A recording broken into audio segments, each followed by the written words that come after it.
নমস্কাৰ স্বাগতম জনাইছোঁ সকলোকে চেনেলটোৰ নতুন ভিডিঅ' এটাৰ মাজলৈ বন্ধুসকল 2024 ডিচেম্বৰত যিসকল কেণ্ডিডেটে CTETৰ এক্সাম দিছিলে অৰ্থাৎ চেণ্ট্ৰেল টিচাৰ এলিজিবিলিটি টেষ্ট সেই এক্সামৰ কেইদিনমান আগতে প্ৰভিজনেল এনসাৰ কি মুকলি কৰিছিলে আৰু আজি ইয়াৰ ফাইনেল ৰিজাল্টটো মুকলি কৰিছে কোনসকল কেণ্ডিডেটে পাছ কৰিলে কোনসকল কেণ্ডিডেটে আপোনালোকে ইয়াতে চাব পাৰিব যেতিয়া আপোনালোকে প্ৰথমতে CTETৰ অফিচিয়েল ৱেবছাইটলৈকে যাব তাৰ পিছত তললৈকে স্ক্ৰল ডাউন কৰিব CTET ডিসেম্বৰ 2024 ৰিজাল্ট বুলি লিখা আছে ইয়াতে ক্লিক কৰিব ক্লিক কৰাৰ লগে লগে আপোনালোকে ইয়াতে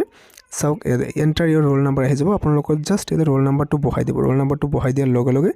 আৰু সাবমিট কৰিব আপোনালোকৰ কোনটো সাবজেক্টত আপোনালোকে কি মাৰ্ক পাইছে পেডাগজিত কিমান পাইছে ল্যাঙ্গুৱেজত কিমান পাইছে ল্যাঙ্গুৱেজ টুত কিমান পাইছে সকলো আপোনালোকৰ ইয়াতে আহি যাব পেপাৰ কোনটো দিছিলে আপুনি কিমানৰ ভিতৰত কিমান পাইছে 150 ভিতৰত আপুনি কিমান স্কোৰ কৰিছে আপুনি ইয়াতে চাব পাৰিব আৰু যিসকল কেণ্ডিডেট জেনাৰেল ক্যাটাগৰী হয় তেওঁলোকে ইয়াতে 150 ভিতৰত ইয়াতে আপোনালোকে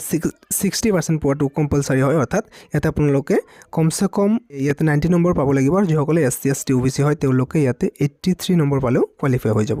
গতিকে যদি আপুনি ইয়াৰ এক্সামটো দিছিলে তেতিয়া হলে ডেসক্ৰিপচনৰ লিংকটো দিয়া আছে এতিয়া আপোনালোকৰ ৰিজাল্টটো স্কোৰ চেক কৰিব পাৰিব ভিডিঅ'টো মানে আছিল থ্যাংক ইউ